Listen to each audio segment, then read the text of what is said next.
Mr. Burgess, can you hear us? Yes, I can, Gordon. How are you? Good. Would you mind introducing who's going to lead the pledge, and Mr. Melius would like to offer that individual the chance to lead while we do this. Okay. Adam Cushman is our senior patrol leader. He's going to lead us. Okay. All right, terrific. All stand. Whenever you're ready. Please stand and join me in saying the Pledge of Allegiance. I pledge allegiance to the flag of the United States of America and to the republic for which it stands, one nation, under God, indivisible, with liberty and justice for all. Thank you. Thank you very much. Hold on, Tom. Get a swap over the. Do you want to just do a moment of silence now? And Yes. We're going to follow that up with a moment of silence, and then we will resume with the meeting.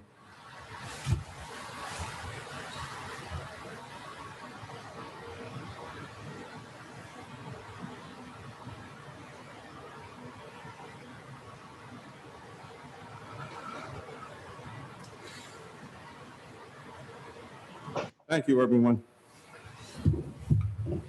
And thank you for leading us. can you guys hear Mr. Melius now? Yes. Thank you, everyone. Thank you. Okay. I guess we will move on with the approval of tonight's agenda. Is everyone satisfied? Can I get a motion? So moved. Can I get a second? Second. All those in favor? All right. Aye, unanimous. Selectmen's meeting minutes. This is for a regular session November 9th, November 10th, November 16th, November 19th, November 23rd, December 3rd, December 8th, December 10th, December 17th, December 22nd, January 7th, and the executive session meetings for December 8th as well. Has everyone had an opportunity? And if so, can I get a motion? So moved. I'll second. Moved and seconded. All those in favor? Aye. Unanimous. Thank you, gentlemen. Moving on to Mr. Garin. I move to affirm to approve the following warrants and commitments. Payroll warrant number 69 for $373,342.58. Vendor warrant number 70, $59,739.12. Withholding warrant number 71 for $136,752.24. Ambulance commitment for $55,558.61. Can I get a second? I can second it. I'll accept warrant number 69, sub number 1687, 1688, 1691, and 1700. Okay, voting on everything except 1687, 1688, 1691, and 1700. All those in favor? Aye. Aye. Aye, unanimous. I will move number 1687, 1688, 1691, and 1670. Can I get a second? Second. Aye. Moved and seconded. All those in favor? Aye. All those Abstain. abstain? Mr. Andrews? I move to approve the following warrant. Vendor warrant number 72 for $1,364,937.85. Second? Second. All those in favor? Aye. Aye. I move to approve the payment of the following selectmen bill. KP Law, BC, legal November and December I will second that. for $4,460.04. I will second it again. All those in favor? Aye. Aye. All those I recuse. passed. And the selectmen's bills.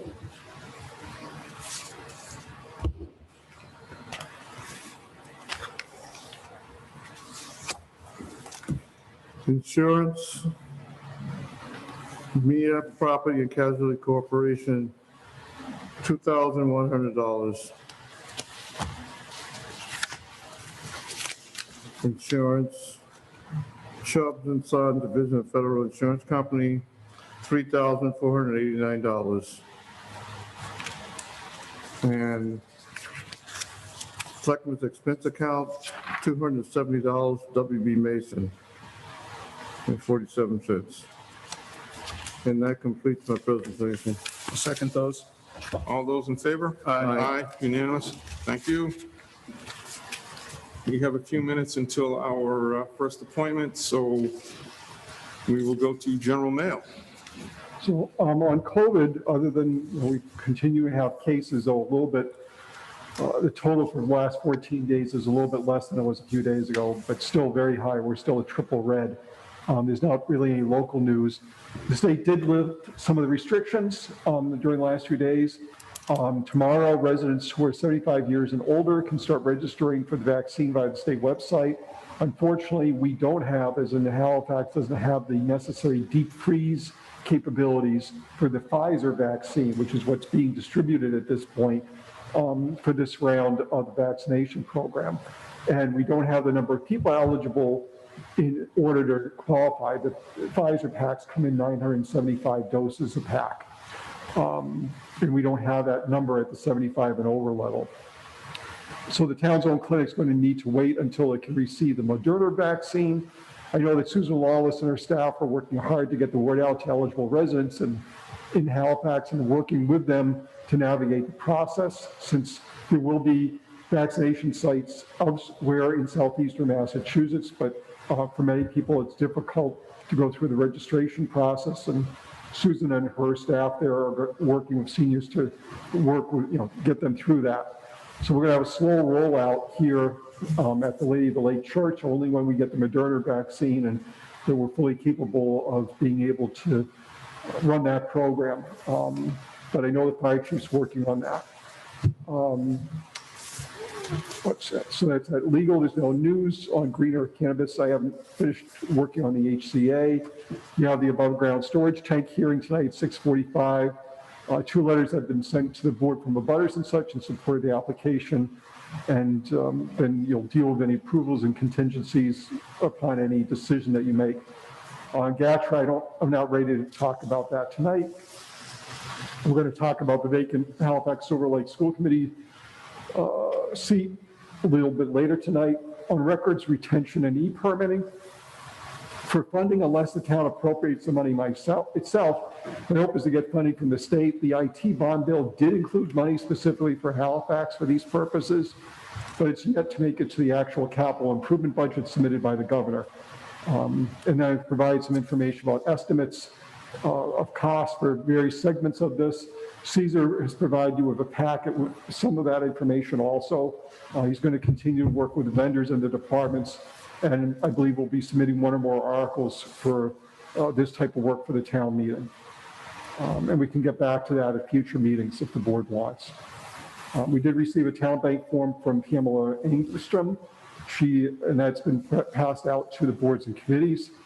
The board did receive a letter from the South Shore Children's Museum. You remember they held a drive-in over at Walmart back, I believe, at the end of October. On behalf of the South Shore Children's Museum family, we'd like to thank you for your assistance with our Hocus Pocus Drive in movie night on October 16th at Walmart. Without your help, the South Shore Children's Museum would not have had a final opportunity to engage with our network of families. After being forced to close due to COVID and financially devastated by the cancellation of our fundraisers, and not being able to open in July due to precautions, the museum may not have the opportunity to have one last engagement with our families. Having the opportunity to share one more event with our excited friends allowed the museum to send a message to our followers that we will be back as we reconfigure and make a plan for our future.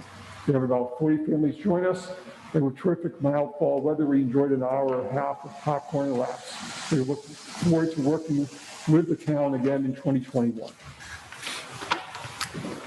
Let's see here. South Shore. On pots of pond projects. I've been in contact with Solitude about the various projects we're thinking about for this coming spring and summer. We have about $175,000 set aside for Mont Ponce Pond. Unfortunately, that's not enough to do everything that the town might want to do. We need to do some basic study work at the beginning, revise the natural heritage habitat management plan. We have to file notices of intent for weed control. We need to do a plant survey for invasive weeds for West Mont Ponce, though we may be able to hold that off, but it's not really material given the size of the other items on here. Water quality and algae monitoring we'll need to be doing during May through October, and then a mussel monitoring program as part of the algae work, which all those first things really don't spend that much money. It's maybe $20,000 to $25,000. The big numbers are the application of aluminum sulfide in West Mont Ponce Pond, that would be $100,000. Application in East Mont Ponce Pond would be $70,000 because East Mont Ponce is simply less in volume. And then invasive weed control, we've got an overpopulated in East Mont Ponce Pond especially. That would cost $90,000. And I talked to Dominic about this in the sort of sense of, if we're looking at May 10th, where we have our town meeting, or we assume we're having our town meeting. Of the larger projects, which one needs to get done first, in the sense of that if we waited on the others, they would still be effective, and one of them might be less effective waiting later. And that's the invasive weeds. If we hit it early in the spring, before May 10th, we can get a handle on the situation in East Mont Ponce Pond. Doing that and doing most of the other study work would spend about $116,000, and we would still need $170,000, of which $59,000 we'd have available to us. So what I'm recommending is that we go ahead with those first elements with the aim to do the invasive weed eradication before May 10th and ask for sufficient money at the annual town meeting for the rest of the projects, which are basically the algae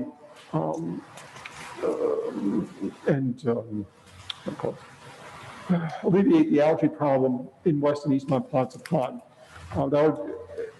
We can do that work. I talked to Dominic about, if I gave them the go-ahead on May 11th, let's assume the money was appropriate at the special town meeting on May 10th, and I gave the go-ahead, they would be able to be up and running in the ponds sufficiently early in this, it'd be the later part of the spring, but early enough so that it would have an effect for the rest of the year. We don't have money to do everything right now, but my hope is that the town will make a decision that it does want to continue the algae work and also this year do the weed eradication work and do it in that order. And I obviously at some point the board wanted the conference with Dominic via Zoom or something like that, we could get that set up. But I had gone back and forth with him a few times during the last couple of weeks to get prices, the list of projects, the prices, and what sort of schedule we might be following. And that's my recommendation at this point. Okay, yeah.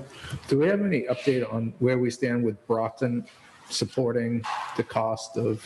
No, as far I'm not assuming anything from Brockton right now.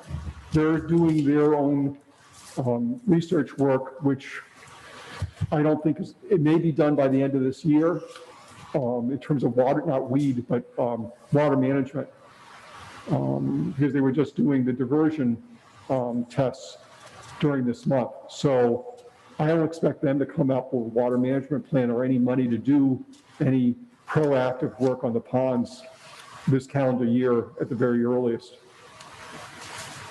Have we ever looked into working with Plymouth County to see if their dredge was available to try to remove some of the material in the ponds?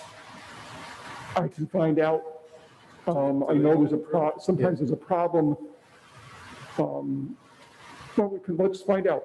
Because I know in terms of weed harvesting, one of the problems is that the weeds break up and then just move around the pond and replant themselves. But I can check about the dredging.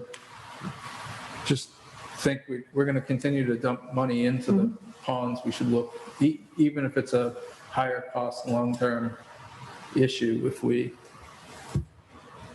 think something outside the box than what we've tried in the past. Well, it's going to be an ongoing Yeah.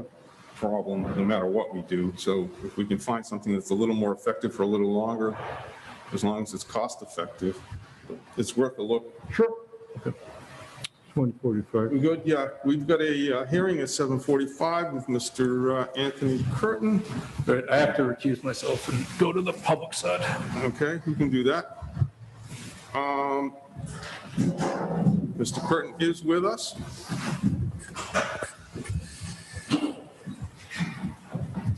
We're just kind of following up with our first conversation, making sure that the steps are clearly delineated. I think what you're looking for, and correct me if I'm wrong, is some indication for the board that if all things were being equal, if you were able to obtain your special permit from the Zoning Board of Appeals and had a favorable decision of the planning board, if the Board of Selectmen would be inclined to support granting of the permit for the fuel storage facility. Did I essentially say that correctly? That's good, yeah. Okay. The other portion being that also the necessary okays are gotten from the fire chief Yeah, and the yeah. Massachusetts Fire Marshal. Yeah, yeah, that sort of rolls into the Zoning Board of Appeals. So. We have had, and correct me, Charlie, if I'm wrong, at some point we have to have a public hearing of our own. Which is, this is it. This is it, all right. We have had 2 letters in support. We haven't received anything in writing, Other than the 2 letters of support. other than I was going to say, not supportive. Does anybody want to discuss this or talk about it? I see an audience. Hi, Richard Greeley, Home Street in Halifax. What would exactly positive or negative would be the results of the board if any decision was going to be made tonight? I'm just curious about that. What would, is this like a recommendation to the zoning board, planning board, et cetera, or, what was actually going to be accomplished tonight with your decision? I believe all we're looking to do, and Mr. Garrett can chime in at any point, is to give Mr. Curtin an indication of whether this board would be supportive, assuming that all the other requirements have been met. Because the board has to issue a separate license. The ZBA handles the special permit. The planning board handles site plan approval. The fire chief and state fire marshal handle fire code. Under the general statutes, the board of selectmen is actually the issuing authority for sort of the final okay. So it's not up to the board to make recommendations. For instance, they don't have a set of the engineering plans or anything like that. That's going to be going through the fire chief and the ZBA, for instance, the planning board. But they do, under the have the approval authority. What will the board take into consideration if there's going to be approval or disapproval, given what is said tonight? Well, if the Zoning Board of Appeals granted the special permit, met all the requirements necessary, fire department is the big one, because they have a lot of authority in this. It satisfies zoning requirements. They have a site plan that is approved by the planning board. And, we listen to any opposition to this particular request. I believe the 2 letters that we have were actual abutters or within the 300 feet. I'm not sure. I don't believe you're in a butter. No. Those are the things I'd be looking for.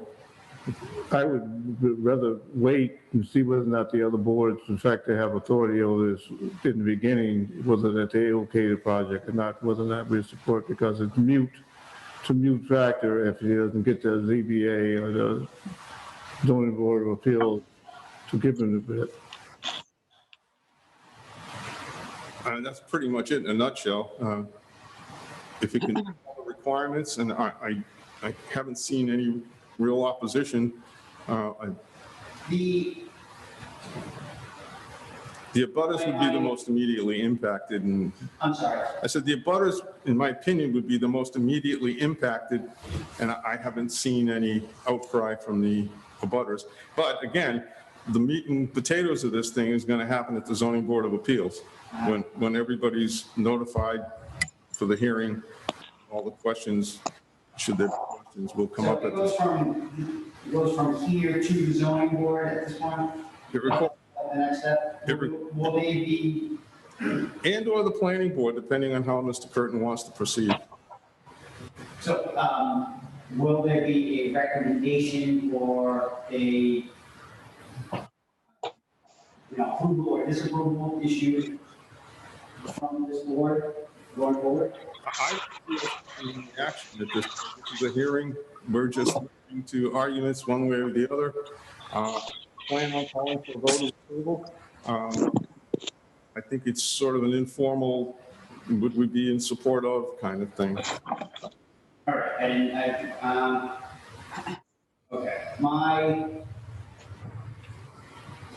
father here, he's in Florida. I'm not on his behalf.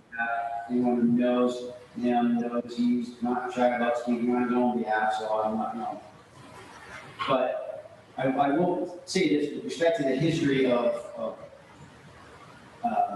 Mr. Curtin and I have very similar enterprises, very similar.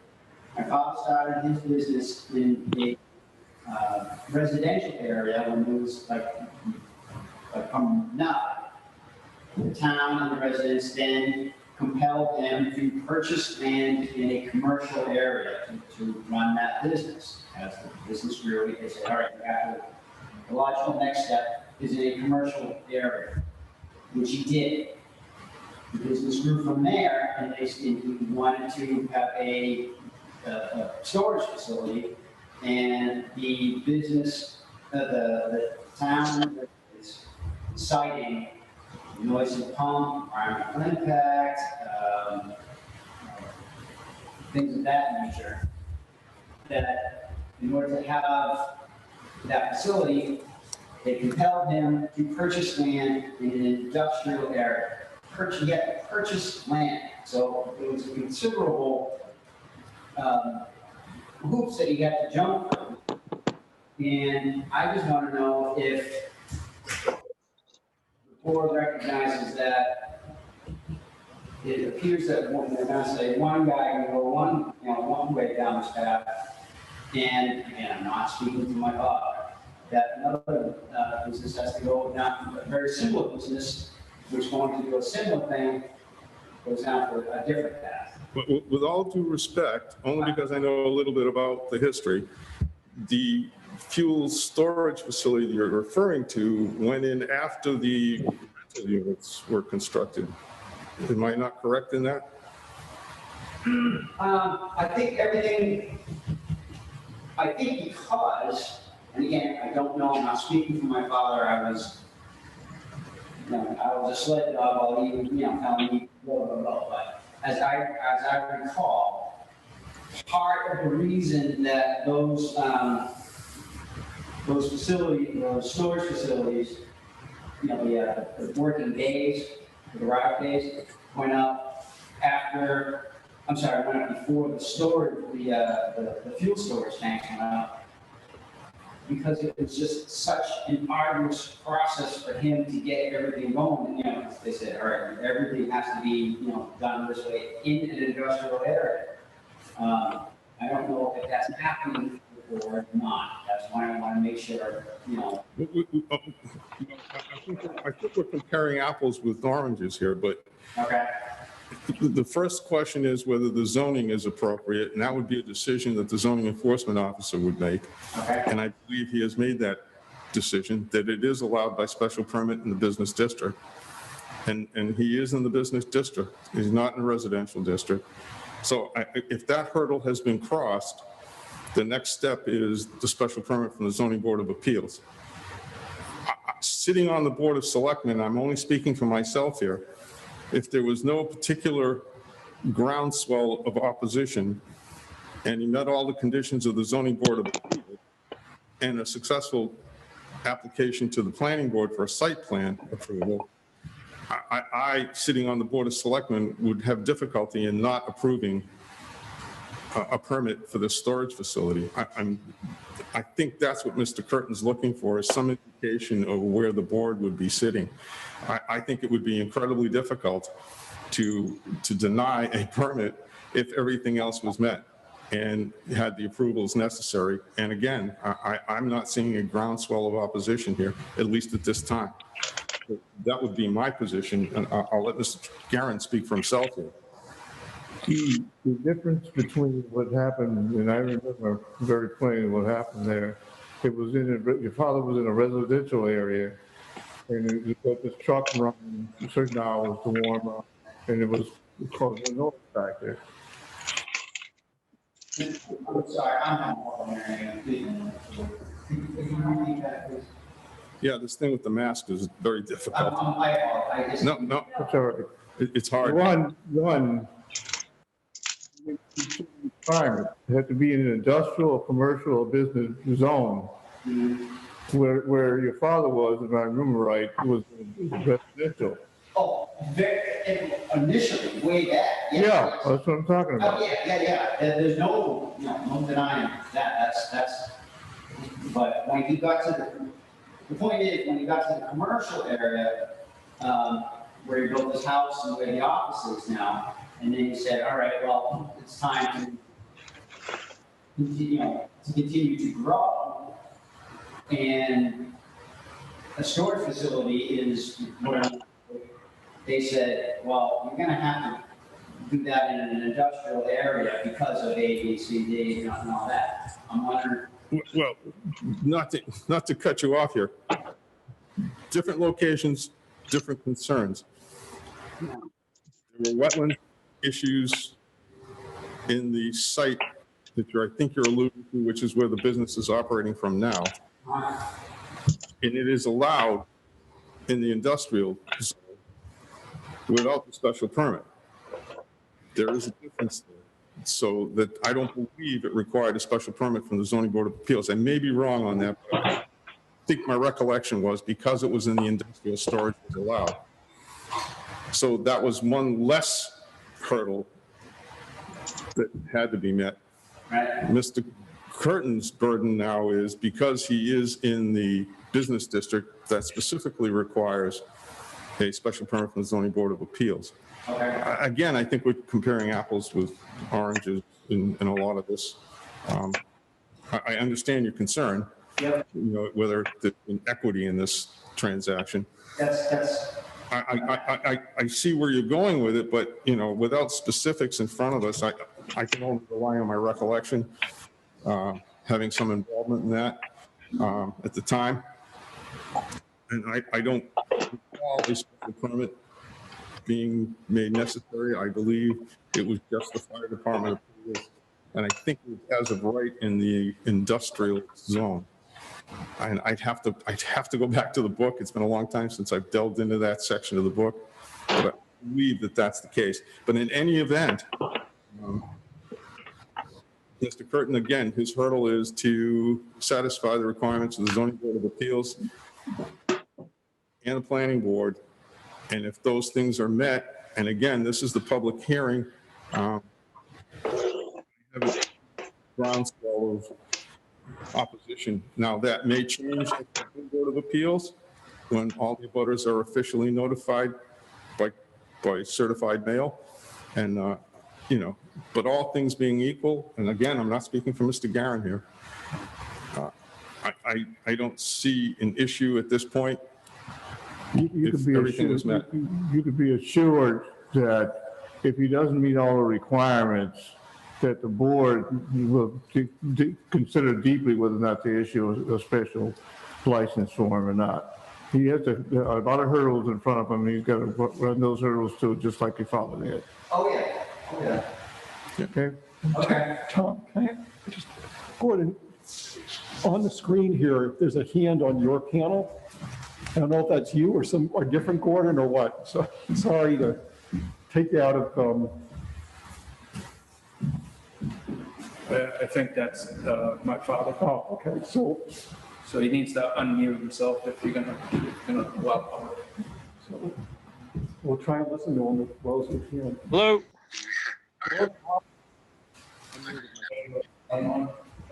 Hello? Yeah, but hold on a sec.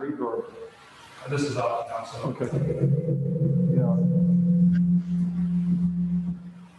We'll try.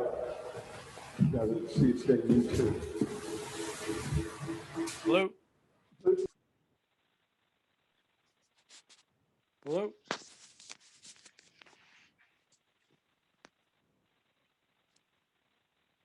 Can you hear me?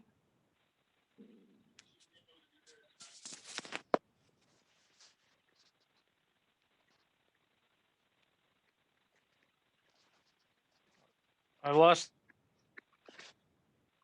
my connection here. I don't know if you can hear me, but I can't hear anything.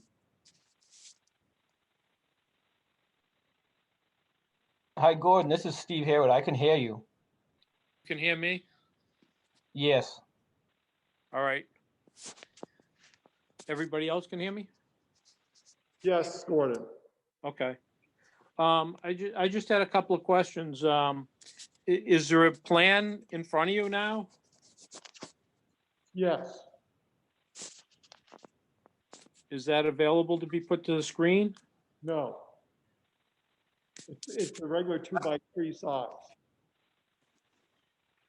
Okay. I don't know what happens. I keep losing the screen.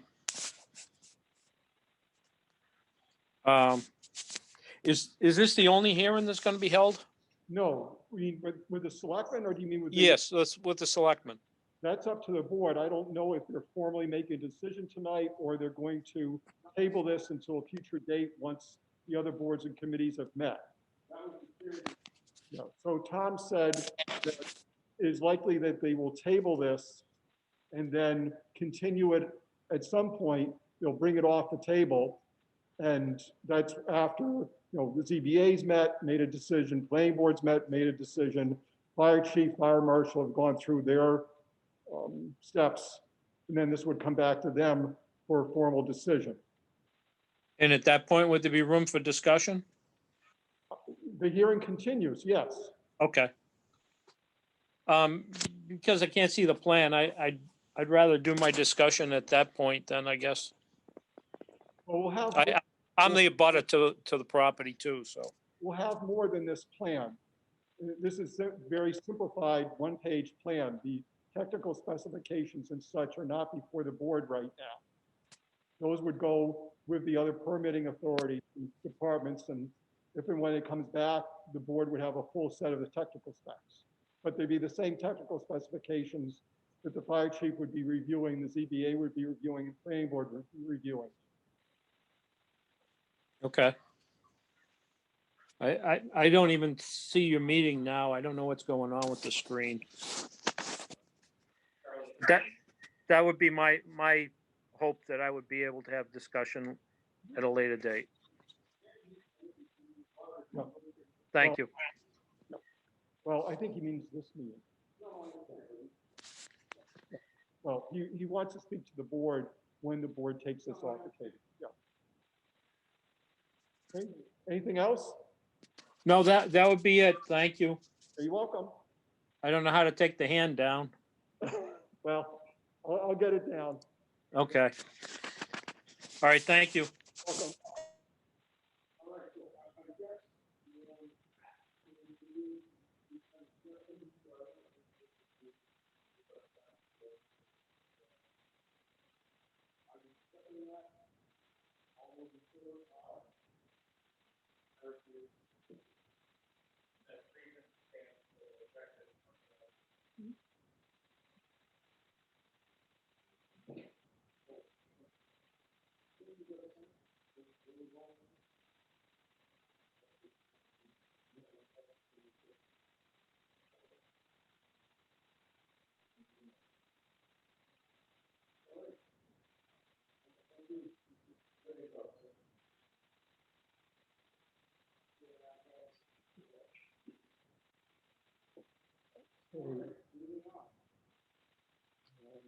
just, what,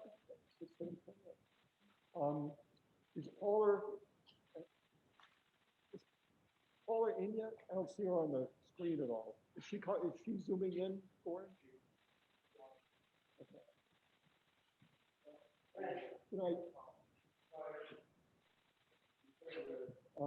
Just a couple of things on the MBTA service cuts. I think the board might be aware that there's been enough news articles, but I guess informally, we got a formal note from the MBTA saying, hi, we're doing service cuts so that the trains aren't running past 9 o'clock now on the weekdays. And there's no weekend service in Kingston and Plimpton Live.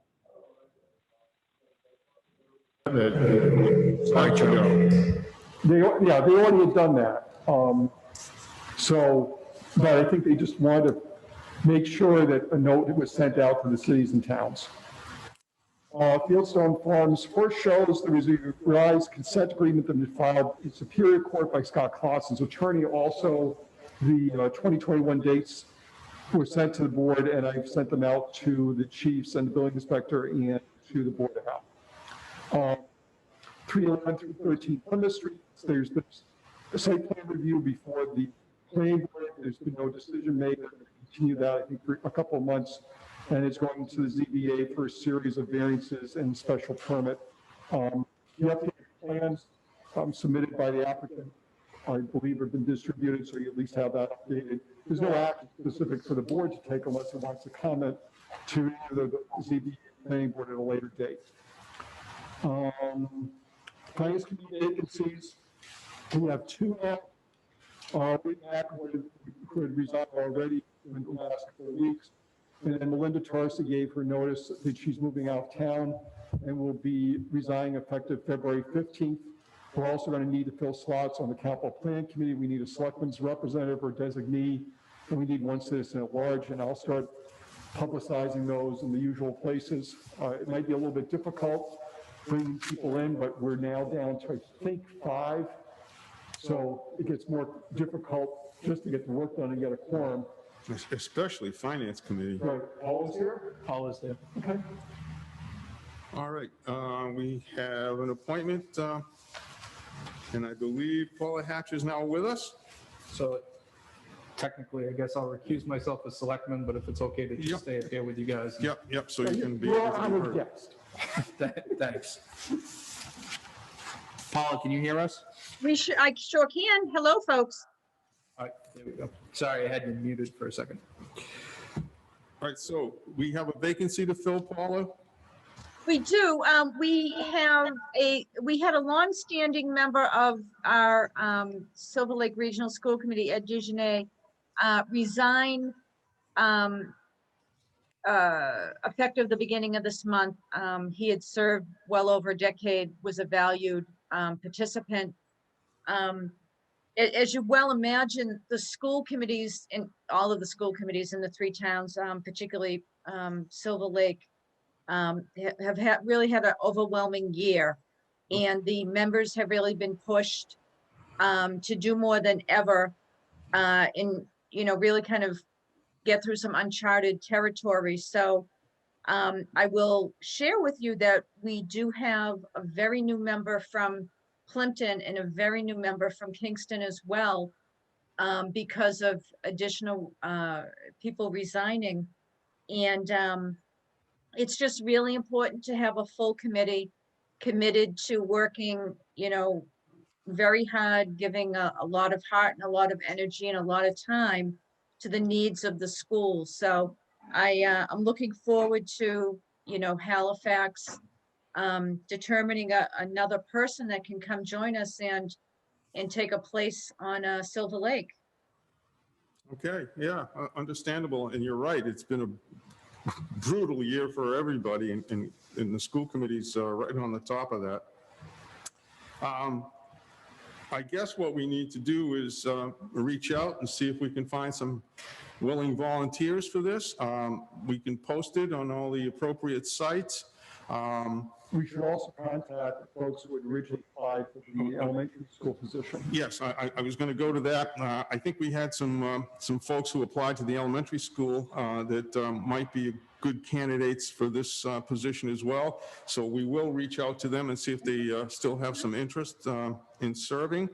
And anyone else that you folks think might be a good candidate, by all means, bring them forward.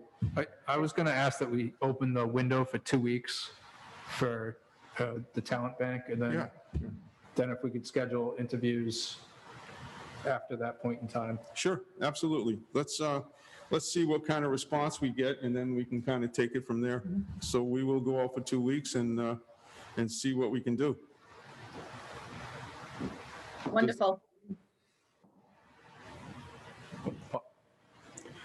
So I think we're all set on the issue, as long as we have a 2-week posting, if that's fine. Is that good, Paula? I'm thrilled. I'm very happy. Okay, terrific. All right, let's be hopeful that we can do something here. And we get some folks stepping forward, and I'm sure we will. How's that for something positive?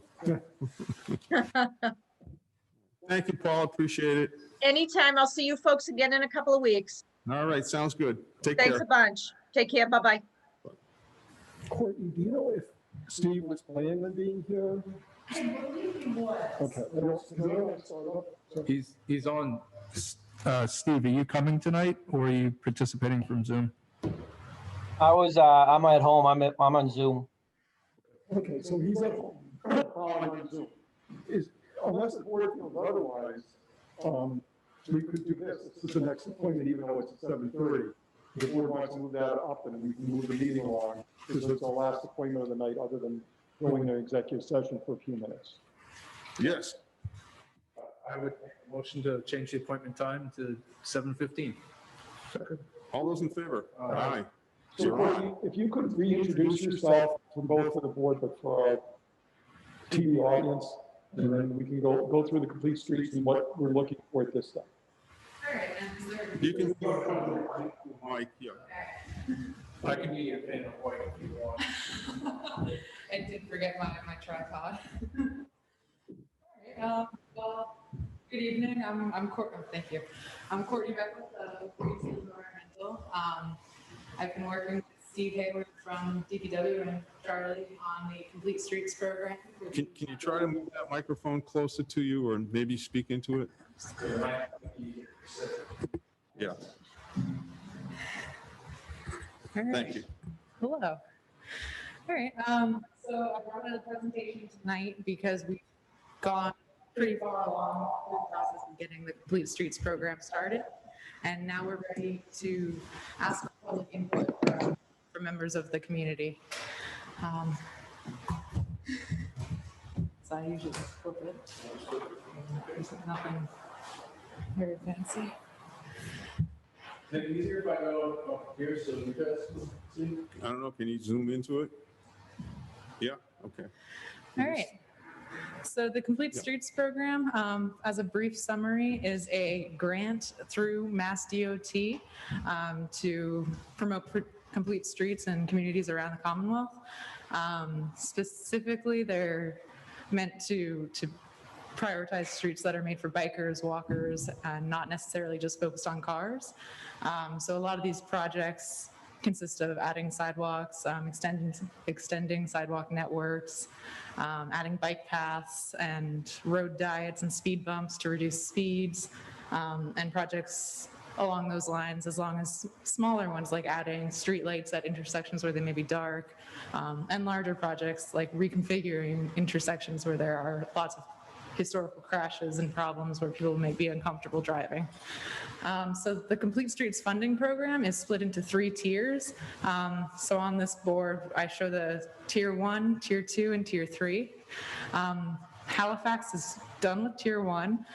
Steve and I attended a Complete Streets training program, and the Board of Selectmen yourselves have approved the Complete Streets policy and adopted that for the town.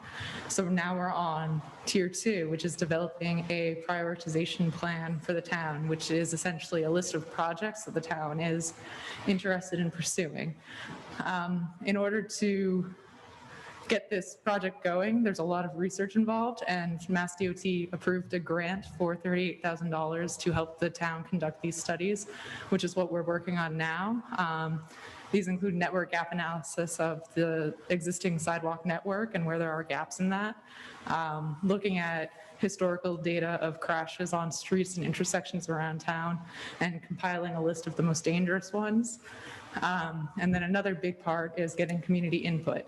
So we are asking residents of the town, the planning board, the board of selectmen, for their ideas for projects to focus on. So if you want to, yeah. Thank you.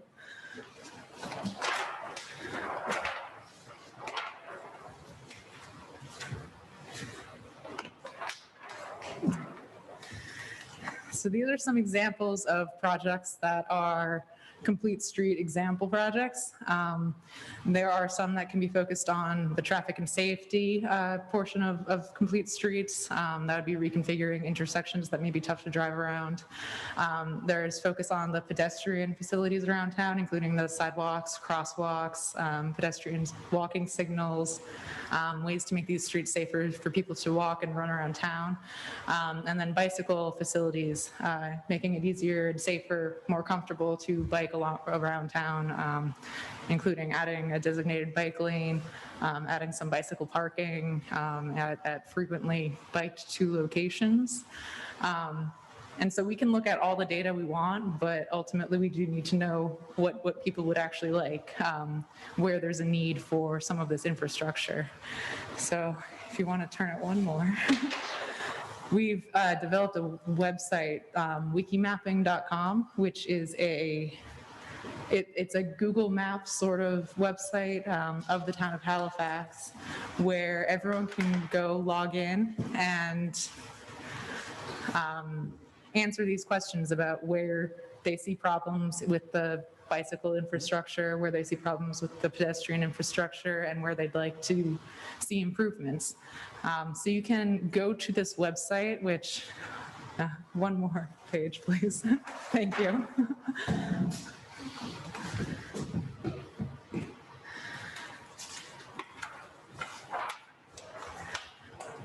So this is what the website looks like when you get to it. It's wikimapping.com /Halifax.html. And when you first come to this website, there's a welcome screen that prompts you to enter an email address or your name, some way for us to identify you and reach out if we have further questions.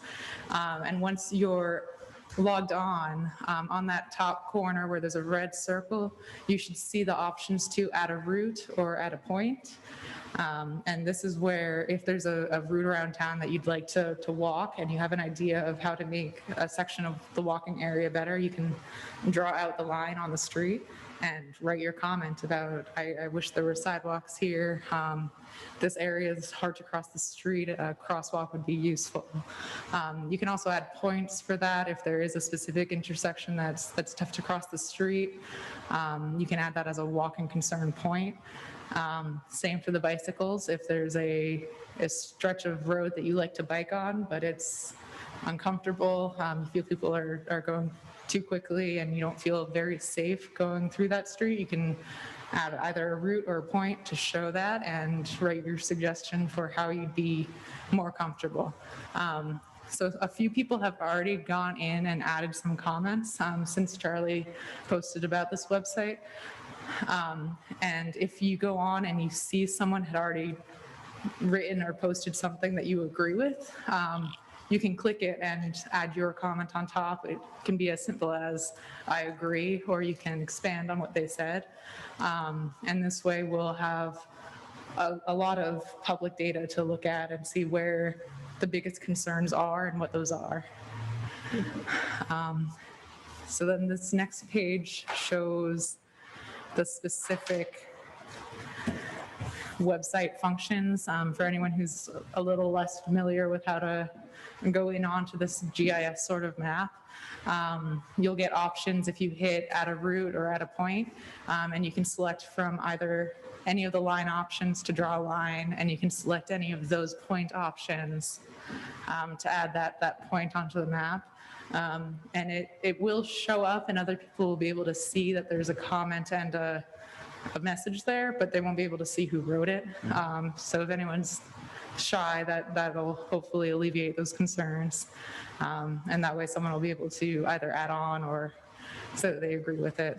And in the comment section, you can say as much detail as you would like.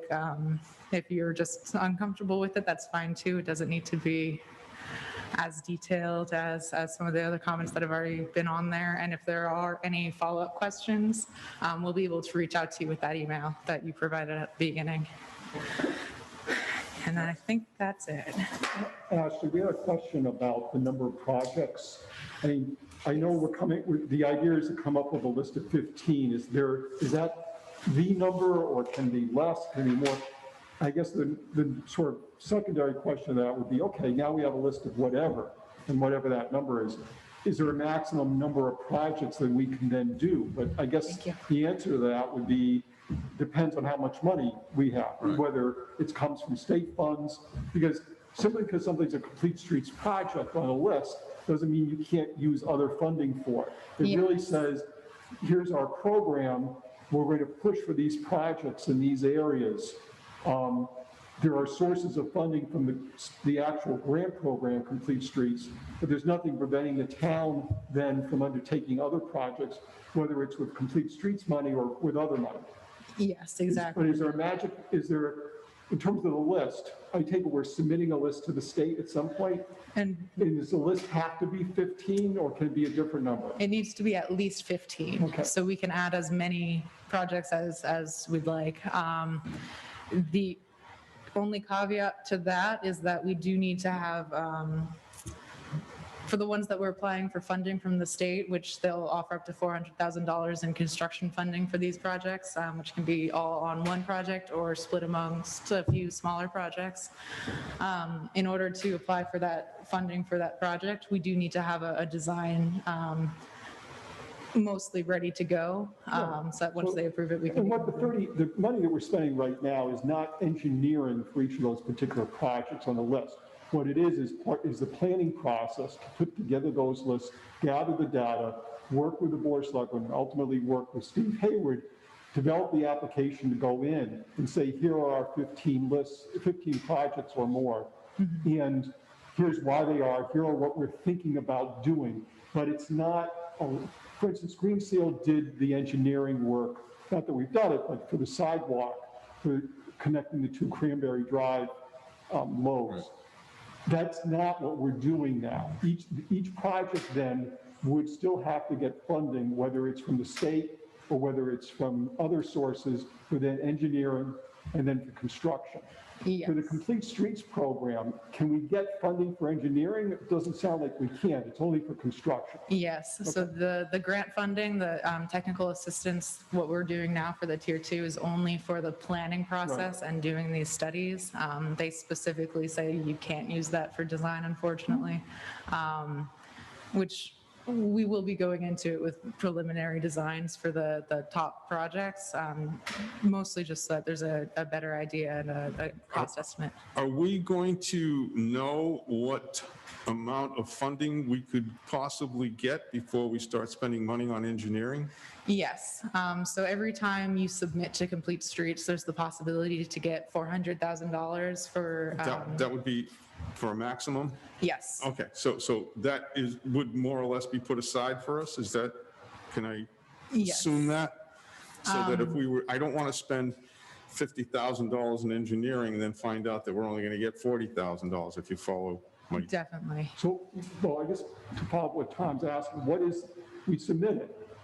Then what happens? Let's say, do we pick a project or does the state pick a project? So the state picks a project. The reason we're doing the prioritization plan is ranking the projects in order of how the town would like to have them done, with your first priority listed as number 1. And then the state will look at our reasoning behind it, including all of these studies. We give them a final report with the reasoning behind it, which is part of why the public input is so important. That's a big factor that they look into. But they may not pick that first one as an eligible Complete Streets project. The program is fairly strict in looking at which projects meet the complete streets goals the best.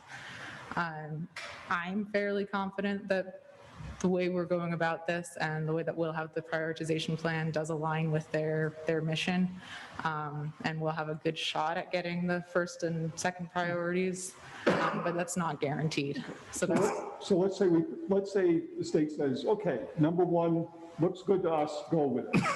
What happens then? Does the town say, okay, let's look for money for engineering, or does the town say, we're not, I mean, I know there's pushback from some people that we shouldn't be spending any money on engineering. I know obviously you got to spend money on engineering to actually do the project, but given they don't want to see town money spent on engineering where there's a lot of other needs such as repaving roads, which, mind you, we've got soup to nuts of what we need to do with road work in town. And so I'm not saying they're wrong, I'm just simply saying, if you have a limited budget, you're going to pick and choose what you're going to do. If you're not willing to spend engineering money, you're not going to do construction for that project for obvious reasons, because no one's going to come in and do the project with you without a set of plans. So let's hypothetically say that the state says project number one looks good. And Steve says, I don't have money for engineering. Are there other sources of funding that we could go to besides Chapter 90? Because again, Steve's setting that aside for the most part for the Pine Street Bridge project. But are there other sources of money for engineering costs that we could try for that wouldn't be using town funds, which would then, if we could get the engineering work done, be able to go back to the state, as you said, with a set of plans and say, hey, state, we've got a set of engineering plans for project one. Can we get the 400,000 still? And I guess part of that is, as Tom said, is the money, once we send it in and they say project one, is the 400,000 set aside forever until we get engineering work done? Or is there a point where the state says, hey, you didn't do anything, we're going to give this to somebody else? so you will need to have the engineering work done before they'll allocate the $400,000 for you. So it's not always a guaranteed proposal, but for some of these, including the adding lights or adding crosswalks, there's not much heavy lifting engineering. So those ones are fairly simple. There's not much to lose there.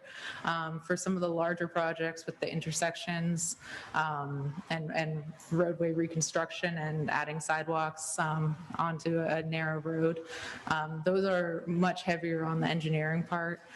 So those ones might be seen as riskier from the town's perspective. I've seen in the past that most towns that do spend the money on the engineering and have the plans ready to go are more likely to get the funding. But I do need to say that that's not guaranteed. So one way to do it would be focus on some of the smaller, less engineering heavy projects.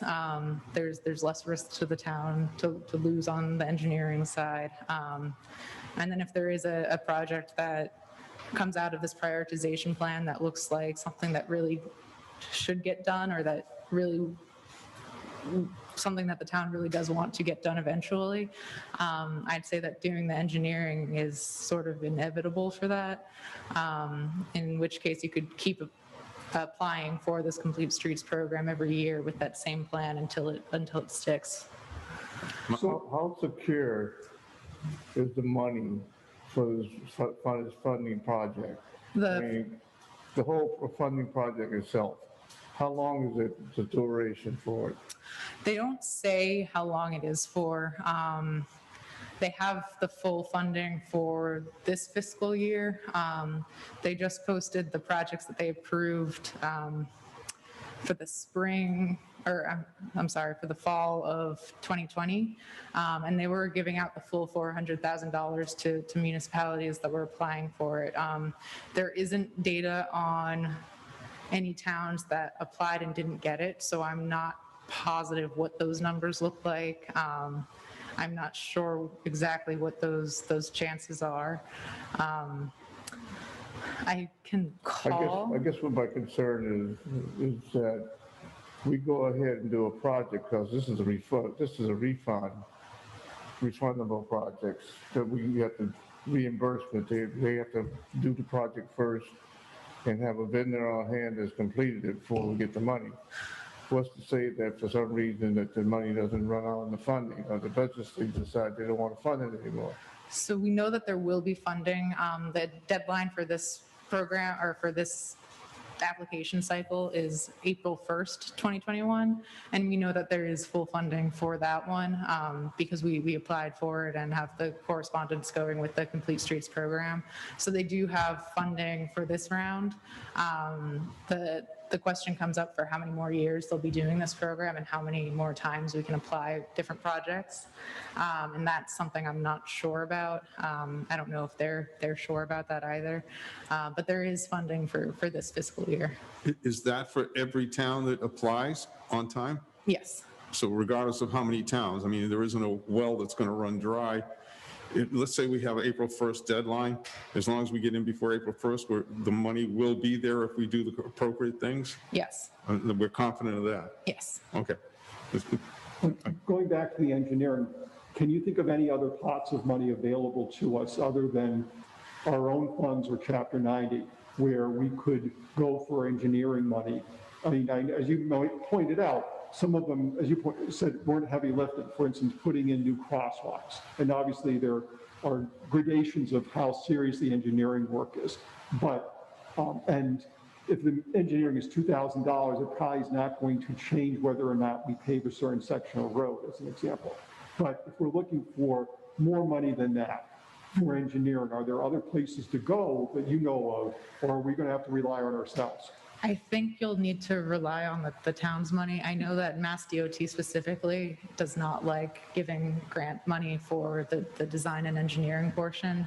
They like paying for the planning and construction, but traditionally they haven't offered much grant funding for the actual engineering portion. So I guess the plan that's in place right now that you're working with Steve on is tier 1, now right, tier 2 with public input. If we get our submission in by April 1st, we could get up to $400,000 for this fiscal year's program, Yes. and 400 is the max per year. Yes. Typically, how many programs have you applied for where you've gotten the $400,000? I'm only working with Steve on this program. So the other ones are all publicly available on the Complete Streets portal, so you can see other towns and what they've done.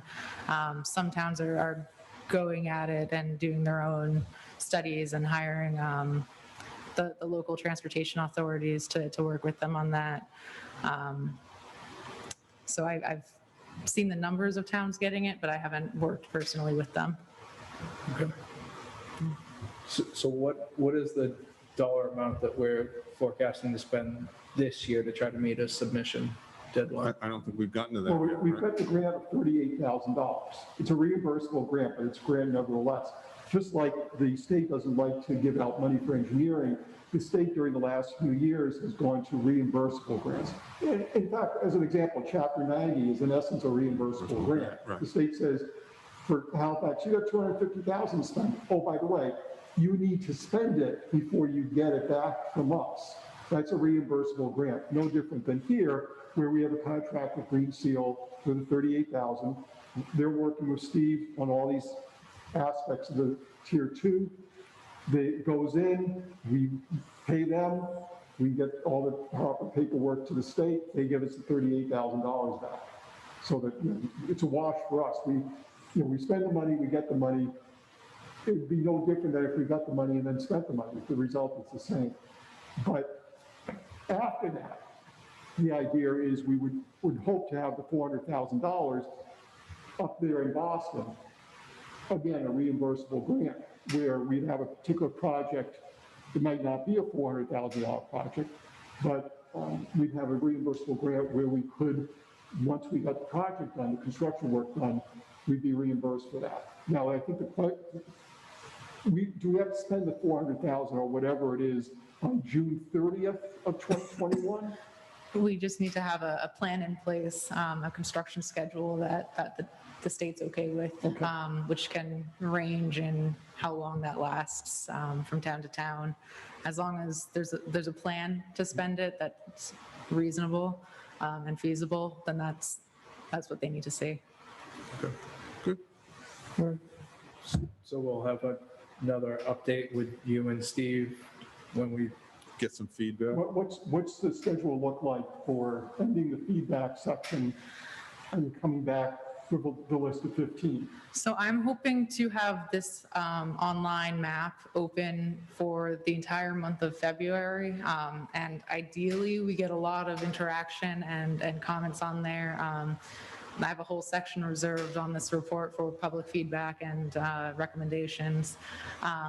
What we're looking at now with the crash data and local access scores for walking and bicycling, we're basically compiling all of these potential areas into a spreadsheet and then ranking them based on how many crashes there are, if there are network gaps in the sidewalk that are short. We're giving credit to short sidewalk fixes and a little less credit to very long sidewalk fixes, mostly just with that $400,000 budget in mind. And then intersections with more accidents with injuries are getting higher priority. And then we've gotten lists of projects from the planning board and from other department officials, and those will go on the list too. And once we do get this public feedback, the more sort of points for each section, that'll give those sections a boost on the list to sort of see where most people are talking about, where everyone's in agreement something needs to be done. And then once we do have a rough list together, we'll work that out and come back and talk to you guys. I'll be working with Charlie and Steve to see if they agree with the list, if there are any changes that need to be made, if there's something that we're missing that you guys need to have done. We're also looking at the pavement management plan for the town and seeing if there's any overlap on roads that need to be repaved, that while we're working on getting that repaved, we could also add in a bike lane at the same time and sort of hit two birds with one stone sort of deal. So all of these are going into this one report that hopefully once it's all done, we'll have a very nice list. But there are a lot of sort of caveats into how we're ranking them and what weighs more, and that's fluid and can take input from anyone who's interested in being a part of that. Charlie, has Steve contacted Old Colony Planning Council? Because they've done some surveys of some of our streets in the town. Yes. Yep. Both Steve and Courtney have been in contact with OCPC and been getting data on traffic. I mean, that's where you get the accident data, for instance, but along the general traffic data. So yes. Okay. Does anybody remember the Salt and Stall bike trail? Yep. Yeah, I mean, I don't know if Steve's even brought it up. I don't know if Steve remembers it. I think it comes, part of it's on Franklin Street. In Elm Street. In Elm Comes Street. down Elm, goes 106 and then down Cobble Street. Down to the left. Not that you would know it. They used to, They're very tiny signs. Yeah. That have a bike. They just put new signs up a couple, beginning of last summer, as a matter of fact. For that bike path or that bike lane. I can't say that I've noticed them, but that's good. I mean, some of the streets are pretty narrow and they're not exactly marked off. It's more an indicator of where it is as opposed to any safety concerns, but We have been seeing those bicycle signs. Right. It's supposed to be a bicycle path, I believe, from Boston to the Cape. Not a path by itself, but the idea was to find places people could bicycle all the way down. Some of them are a little bit more difficult than others, like Elm Street, for instance, has, forget about a bike lane, there's not even a white line. Yes. I don't think there is anymore, no. no. So that's actually our existing roadway network. I forgot to touch on that study. We've been out here for the past month, coming to all the streets around town. I don't know if you've seen anyone walking around with a camera and a high visibility vest, but basically getting measurements of how wide the physical road is and comparing that to how wide the road right of way is, so that we'll know if there's room to play for adding a sidewalk or a bike lane, and all of these beautiful pictures that'll be part of the report. I was just wondering if there might be any state money available for any of the designated bike routes kind of thing, but probably not, but we just thought. How often do we have to update the report? Is it once a year? So if they take one project and we're down to 14, do we need to update a 15th and resubmit? It's good for 5 years. Okay. So it's called a 5-year prioritization plan. That's the formal title of it. Well, my first thought is, 400,000 seems like a lot of money, but when you start looking at prevailing wage and bids and everything, it really doesn't go all that far. 2/10 of a mile. Yeah. I So, was gonna say, just so you know, that sidewalk that they wanted to have us put in between the two Cranberry Drives, yeah, that's $132,000. right. Yep. That's just for that one little piece of sidewalk. That takes a good chunk of it right away. But, I think we can find enough projects, at least on a relatively small scale, if you will, to at least accomplish a few things that we don't have to come out of pocket for. So you could be looking at $400,000 for the next 5 years with this plan? You could do the $400,000 each time you apply for it. So you can't apply again if you still have an ongoing project.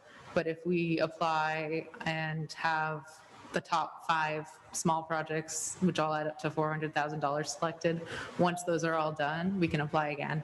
Okay. So it's possible we could apply for next year if all things fell in place.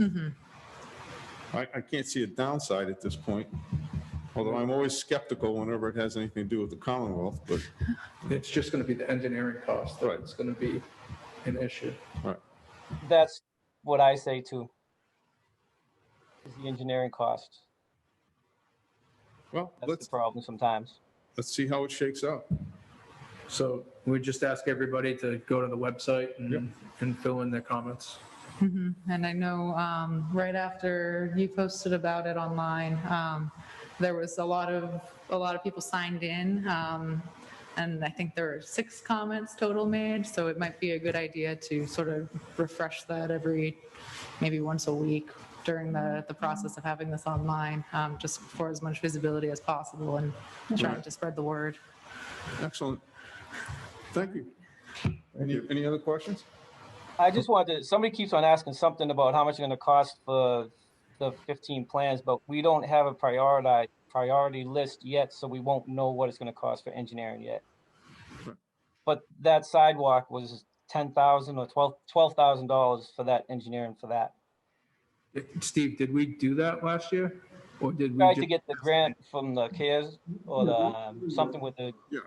COVID, and we didn't get selected. Sidewalk engineering was done. We tried to get CARES money, but we didn't get it, correct? Right. The shared road, that one was. So we could, So we can use that plan. That's already all done. So that's one project that we don't have to pay for That's the a- engineering. well, if we get If that we went for submitted by April 1st, then that would, Yeah. Well, there's no reason why we shouldn't be able to do that. Yeah, keep up the good work, Steve. Excellent.